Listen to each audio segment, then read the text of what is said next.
Hi guys! Welcome back to my channel, Inday Watch and Lifestyle. Ngayon, tuturuan ko kayo paano iset tong analog in Tagalog way, okay? GA-800DC.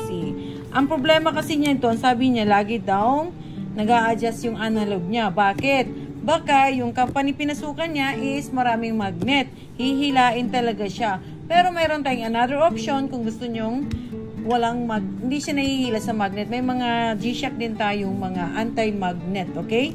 So, ganitong gagawin natin. Kailangan tama yung oras ng digital mo muna. So, okay na to. So, diretso na tayo sa analog.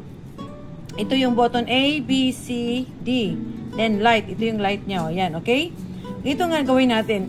I-press natin, kasi hinahanap ko yung edge set. Hanapin nyo muna yung edge set. Pag nandito, hindi nyo makita ang edge set, so, wala. Okay, back to time tayo. So, usually, dito ko yan ipupush ng matagal hanggang, halimbawa, kung walang lumabas pa rin, dito na yan ang last option natin. So, ito, ipupush natin ng matagal to a little bit seconds. Okay, lumabas yung set lang. Yan kung set sa digital. Continuous lang tayo. Edge, set. Kita nyo na? Okay, seconds. Ibig sabihin, 00 dyan. Ilalagay natin yung arrow dito sa middle lahat. Yung minute and hour hand. Okay, let's try muna guys ha. Dito lang natin ipupush yan kung iikot na siya. Hindi muna to. Wait ha. Itong seconds, hindi yan pwede. Pipindutin natin yung C. Kasi dumiretso ako eh. Pindutin natin yung C. So nakita nyo na. Ito nang gagawin natin. I-push natin yung D. Continuous. Okay, pwede mong tanggalin kamay mo. Hintayin mo siya makarating siya dito sa middle ha. Pakinggan nyo itong mabuti guys kasi pag hindi nyo pwedeng i-shortcut kasi ito eh. Huwag nyo siyang ipas-pas, okay? Pag malapit na, okay, ready na po yung kamay nyo. Ready, one, stop. Okay, dandahan na natin ilagay sa middle.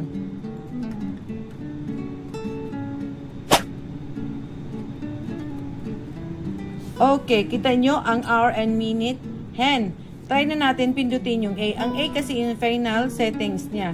Tignan natin kung magmamatch na ba siya sa oras.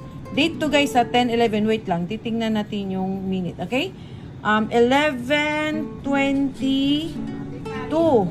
11:22.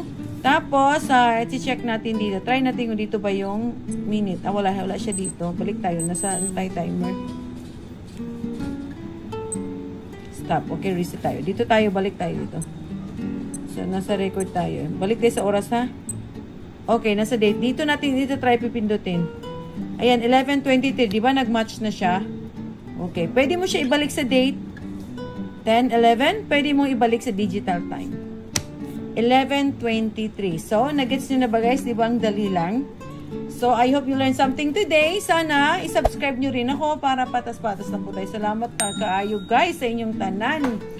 O gusto nyo umorder ng mga G-Shock watches, i-follow nyo lang page namin. At saka yung Instagram, TikTok, and YouTube channel. And meron din kaming website, www.indaystoreonline.com. Nagsiship din kami sa Pilipinas. Pwede namin yan carry yun para mas mura lang ang charge natin. Okay? Dadalhin ko na lang si Jen. 100% original po kami guys. Direct po kami sa company. Thank you and have a nice day. Bye-bye!